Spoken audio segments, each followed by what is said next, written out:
Hi everybody! Welcome to Storytime with today. I hope you guys have a wonderful time. Welcome everyone. I've missed you.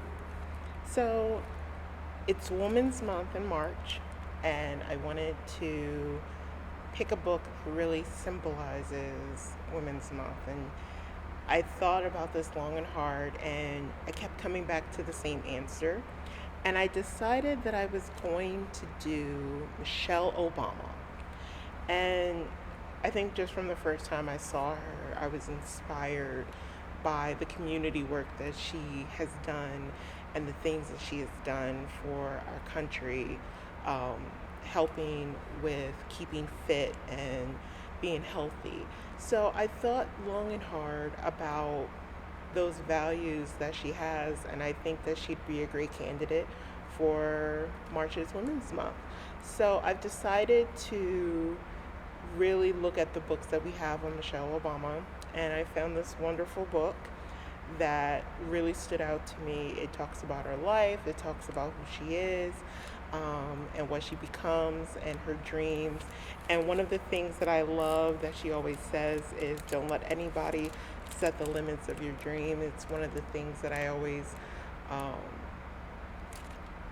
really connected with her, and I just felt as though that she was just one of the most down-to-earth people that really just helped solidify what it means not only to be a first woman, the first lady, but also to be a working woman, and someone that focuses heavily on the community and so forth. So with that, I chose this wonderful book.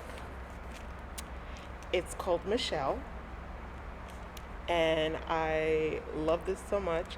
It's by a really good author, and it's by Deborah Hopkins. It's such a great picture. And the illustrations are by A.G. Ford. So I hope everyone can see that. We're going to get right up and personal. Hope everyone can see. Michelle Robinson Obama became First Lady of the United States on January 20th, 2009, just 3 days after her 45th birthday.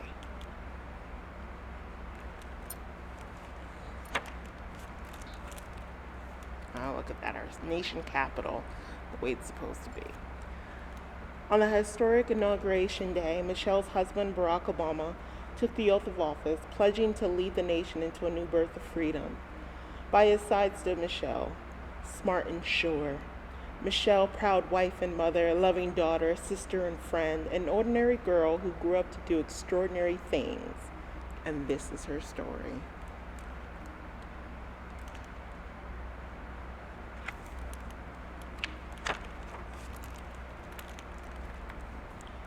Michelle was born in the heart of winter on the south side of Chicago. Chicago can be cold, windy place, but Michelle's parents, Fraser and Marian Moran, made a warm, loving home for their baby girl and her big brother Craig. Fraser Robinson was proud that his job operating pumps at the city water plant could support his family. Michelle knew how hard her dad worked and looked up to him from the time she was little. Even after she got big, Michelle loved to sit on his lap, resting her head on his shoulder. Look at that. Marian Robinson believed in education and taught Craig and Michelle how to read by the time they were 4. Since homework came first, she was strict about television, just an hour a day. But Michelle still managed to memorize the whole episode of her favorite show, The Brady Bunch.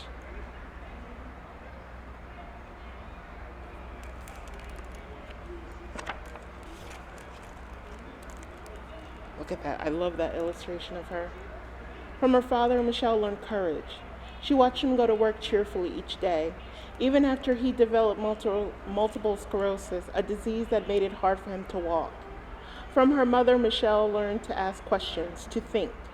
Her mother taught her to believe in herself, to learn from mistakes, and to follow her heart, and to get things done. From both of her parents, Michelle learned to dream big.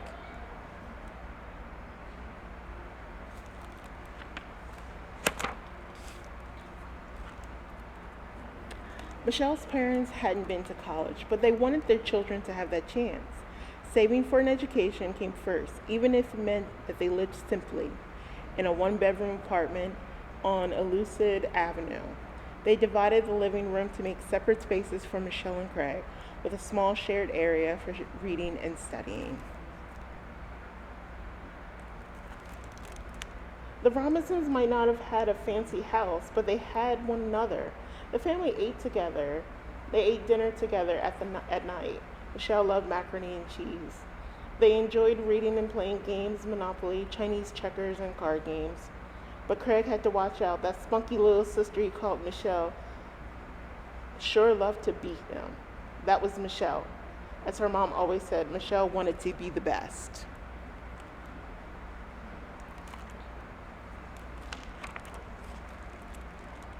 Going away to college might have seemed a big dream. Going away to college might have seemed a big dream for a working class girl from the South Side, but Michelle knew how to stick to things, whatever it took, and she never gave up. From the time she was little, Michelle worked hard at school, even skipping the second grade. In the sixth grade, she entered a special class for gifted students. She graduated from eighth grade as valedictorian, second in her class. Her hard work earned Michelle a place at one of the best schools in Chicago, Whitney M. Young Magna High School. It meant a long trip each way, an hour-and-a-half ride, morning and night, but Michelle didn't complain. She just studied on the bus. That's all you can do at this time. I mean, what else can you do with all that time but study and read? When it came time to apply for college, Michelle aimed high. No matter what anyone said, she made it up in her mind that if her big brother could be accepted to Princeton, of one of the top universities in the country, so could she. And she was.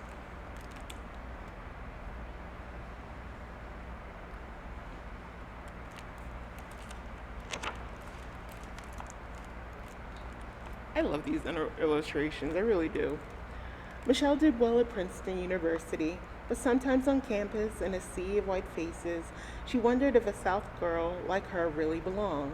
Michelle wondered, too, where her path and her dreams would take her next.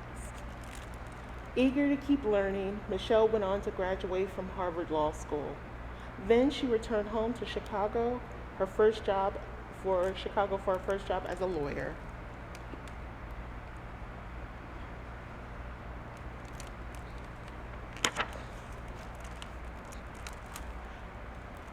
I love this. At the law firm, she was asked to advise a Harvard Law student who had been hired for the summer. His name was Barack Obama. Barack seemed to know right away that Michelle was the one for him. Ooh! He urged her to give him a chance, winning her over with a visit to the Art Institute of Chicago, a movie, and best of all, ice cream. He made her laugh and drove her around in his old car with a hole in the roof. Look at that ice cream. I love that.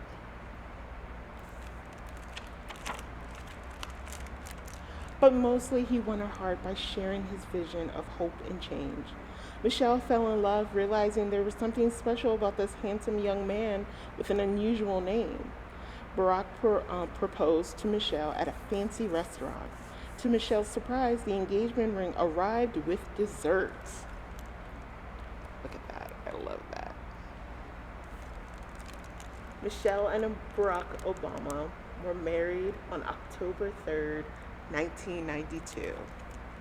I love that gown.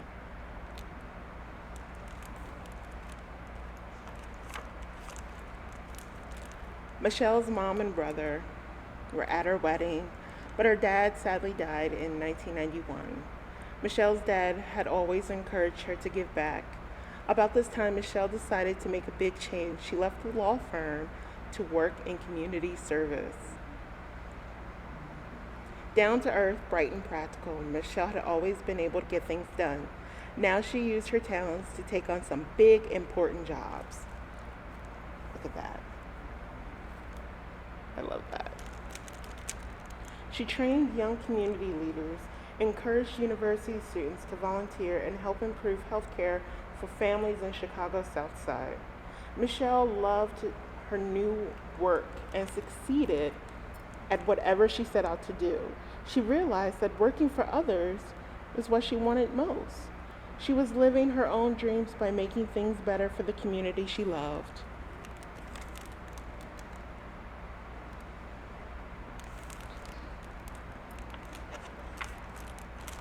Michelle had another dream too, to be a mother. Malalia was born 1998 and Sasha was born in 2001. Michelle and Barack devoted themselves to being good parents to their daughters. When the girls were little, Barack was often gone, serving in the Illinois State Senate in Springfield. That sometimes made it hard for Michelle to balance her own job with being a mom. Look at that family. But when things got tough, Michelle found a way to get things done. She made plans and she got organized. She turned to her mother, who was always there when Michelle needed her for help and support. Moran Robinson loved picking up the girls from school and being a big part of their lives. And of course, Malia and Sasha helped too by making their beds and doing their chores. Do you do your bed and chores? I know I do. Michelle has sometimes wondered if politics was the best way to make things better. Yet she realized Barack was a true leader, the kind of leader America needed. We needed him.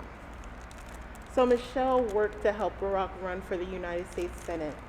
When he got the chance to make a speech to the whole nation, Barack's words of hope and change electrified people everywhere. Soon he was off to Washington, D.C. as a new senator. Sometimes dreams take us to places we never imagined. Just a couple of years later, under a bright, cold winter sky, Michelle found herself beside Barack at the old Senate Capitol in Springfield, Illinois. There, where Abraham Lincoln had once stood to speak, Barack Obama announced that he would run for president.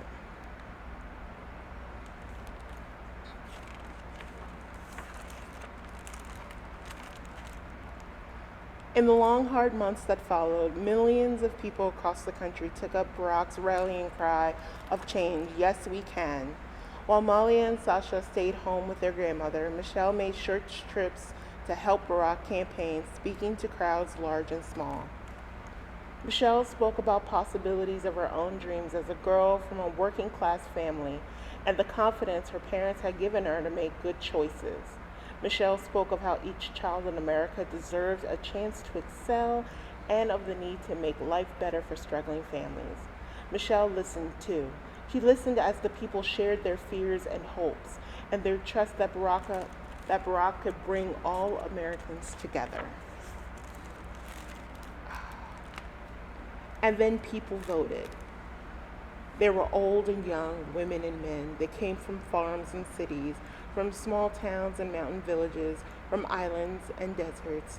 They were of the many faces and religions. They were Americans. On November 4th, 2008, Barack Obama was elected the 44th President of the United States. Michelle and Barack had made history, and on this night of new beginnings, Michelle stood ready to keep working hard to help her own children and children and families across America make their big dreams come true. Love this. And so it was that on January 20th, 2009, inauguration night, all eyes turned to her, tall and graceful, bold and beautiful, Michelle Obama, First Lady of America.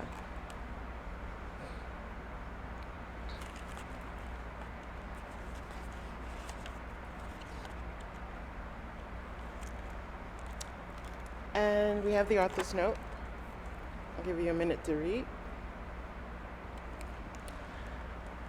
What I like about this is that the author's note really focused in on what Michelle did from as a little girl all the way up to as an adult. But what I like about this book is that it shows that you can do anything, be anything, and you can grow up to be the First Lady of the White House and still be awesome and amazing. I really enjoyed this book. I really had a good time. I hope you enjoyed it too. Have a good day.